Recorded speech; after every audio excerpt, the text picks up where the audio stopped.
तो कैसी लगी आप लोगों को सब्ज़ चटनी? उम्मीद है आप लोगों को पसंद आएगी। तो चलते हैं अगले स्टेप की तरफ और आप लोगों को दिखाते हैं। रहीम अस्सलाम वालेकुम। उम्मीद करता हूँ तमाम दोस्त खैरियत से होंगे। मैं हूँ आपका अपना मेज़बान मोहम्मद बिलाल सफदर। अल्लाह के फजल करम और शुक्र के साथ उम्मीद करता हूँ सारे ठीक हो। आज मैं तैयार करें था पे विलेज होम स्टाइल बहुत ही मज़ेदार गर्मी का तोहफ़ा। गर्मी में बहुत ज़्यादा पुदीना जो है ना सुकड़ जाता है, तो आज हरी चटनी बनाएंगे पुदीने की। तो बिना टाइम इसके हम लोग चलते हैं वीडियो की तरफ, और वीडियो को आखिर तक ज़रूर देखना ताकि आप लोगों को मुकम्मल रहनुमाई मिल सके।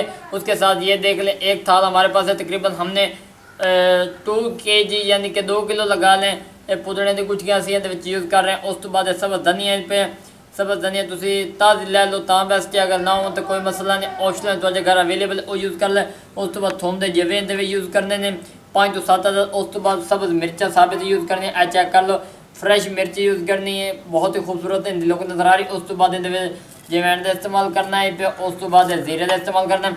ये चीज़ां साडे कोल अवेलेबल हैं पईयां। हुण असीं अगला जिहड़ा प्रोसेस है वो शुरू करेंदे पे, A to Z तुहानूं गाइड करांगे। पहले नंबर तो असीं खूबसूरत है पुदीना चाहना। बिस्मिल्लाहिर्रहमानिर्रहीम। वीवर असीं इहदे पुदीना पा दिता है। अक्सर मेरे वीवर पता ही की करते हैं, उन्होंने तो हट के भी जिहड़े चीज़ वेखते हैं विच तुहानूं पता हर चीज़ की सफाई का ख्याल रखना चाहिए।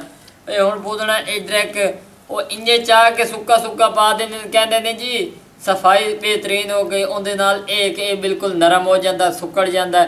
लोग समझते साडी इहदे विच वो गुस्ताखी है पई या साडी तुहीन है पई, साडी वीडियो च क्वालिटी ने भाई असी वो बंदे नहीं है पे। साडा काम है तुहानूं नाल नाल लैके चलना, तुहानूं सैपरेट और बेहतरीन तरीके नाल गाइड करना। ये पुदीने साइड ते कर दिता है। उस तो बाद दाणियां चावणियां इन्हां दाणियां असीं इस पानी च वॉश कर लेना। ये चेक कर लो। अग्गा अग्गा वेखो मैं करेंदा की हाँ, इस सब्ज़ चटनी इतनी मज़ेदार तैयार हो सी कि तुसीं कहोगे कि भाई वाकई बिलाल भाई कुछ तैयार किया। ये जिहड़े थोम दे जवे ने इहदे विच असीं थोड़ा जिहा पानी पा के ना इन्हां नूं निपेट दिंदे ताकि इन्हां दे विच जिहड़ी जस्टिंग वगैरह थोड़ी बहुत उसी वो साइड ते हो जासी। ये चेक कर लो। हुण अगलियां काम में सब्ज़ मिर्चां दा। ये चेक कर लो। इन्हां नूं असीं अच्छी तरह साफ़ कर लैंदे आं। इन्हां दी गुठलियां जिहड़ी पिछलियां ना वो लहा दिंदे आं पे। और इस सब्ज़ चटनी तुसीं महीना 2 महीना 3 महीना ईजली यूज़ कर सकते हो। बनाना बिल्कुल आसान तरीका है। अगर इसी दौरान हमारे चैनल पे पहली बार आए हैं तो चैनल को सब्सक्राइब जरूर करते हैं। बिलाल विलेज फूड या आप लोग का अपना चैनल है, मुहब्बत का शुक्रिया। बाकी मिर्चां जिहड़ियां ने ये हो चुकियां ने। हुण जिहड़ा मैं अगला काम जिहड़ा तुहाडे सामने शुरू करदा पिया। ये चेक कर लो, इनू साइड ते कर दिता। ये जिहड़ियां दाणियां ने इन्हां दाणियां दे ना आए वाले जिहड़े हिस्सा ना आए वाला अक्सर लोग साबित पा देंदे ने, जिहदी वजह नाल ना काफ़ी टेस्ट खराब हो जाता है। हर चीज़ के उत्ते मेहनत होंदी है, तरीकाकार सीखा किता करो, उस तो बाद किता करो। हुणे मैं जल्दी जल्दी कर लेना। ये लहा के ना तो वध तुहानूं इहदी लोग मजीद भी खाई। दाणियां जिहड़ियां ना असीं उत्तों छिल दित्तियां ने। चेक कर लो, बहुत ही खूबसूरत लोग नज़र आ रही है। खूबसूरत एक जग ला लिया। इस जग दे विच थोम दे जवे ते ये असीं पा दित्ते। हुण उस तो बाद मिर्चां जांदियां पे। बिस्मिल्लाहिर्रहमानिर्रहीम। ये मिर्चां असीं इहदे विच पा दित्तियां। कम अज़ कम 15 तो 20 मिर्च इस्तेमाल करें, क्योंकि जितनी खटास उसी उहदे नाल तुहाडी सब्ज़ चटनी जिहड़ी ने महफूज रहती। 1 तो 2 महीने यूज़ कर सकते। उहदे कारण विच अजवैन पैंदी पे। बिस्मिल्लाहिर्रहमानिर्रहीम। 1 टीस्पून असीं वो इहदे विच पा दित्ती है। हर वीडियो तुहानूं रिक्वेस्ट करें कि बर्तन अच्छी तरह साफ किया करो, इस तरह रिज़्क़ की बरकत होंदी है। उस तो बाद इहदे विच ज़ीरा असीं पा दित्ता। ये चेक कर लो, ज़ीरा असीं इहदे विच पा दित्ता। हुण ज़ीरे तो बाद एक अहम चीज़ जिहड़ी वो तुहाडे ज़हन विच सी कि बिलाल भाई पुदीना तुसीं नहीं पाया। पुदीना बहुत हाज़मे करन मुफीद है। अक्सर लोगों के पेटां दा मसला बन जाते हैं या नज़ीर का मसला बनता, तो ये चीज़ बहुत ही ज़्यादा इस्तेमाल होंदी है। ये चेक कर लो। असीं ये जिहड़े ना आया जिहड़ी डंडियां ने ये साइड ते कर देवणियां ने। ये चेक कर लो, माशाअल्लाह जी। असी कोई भी ज़रा इहदा ज़ाया नहीं करना। जितनी मिकदार इहदे विच यूज़ हो रही है तुसीं जितना मर्जी चाहो, लेकिन असी तो 2 kg इस्तेमाल करना है।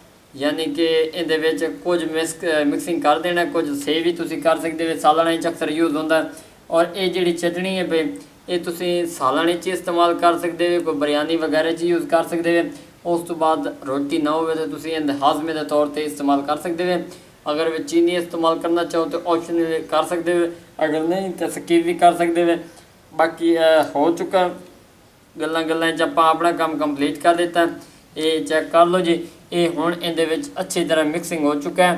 हुण अगला जिहड़ा काम है 1 टीस्पून पानी पाना। ये चेक कर लो, ये असीं इहदे पानी पा दिता। हुण चलने हैं ब्लेंडर दे, लेकिन उस तो पहले बिलाल विलेज फूड को भी सब्सक्राइब कर दें। ये आप लोगों का अपना चैनल है, मुहब्बत का शुक्रिया।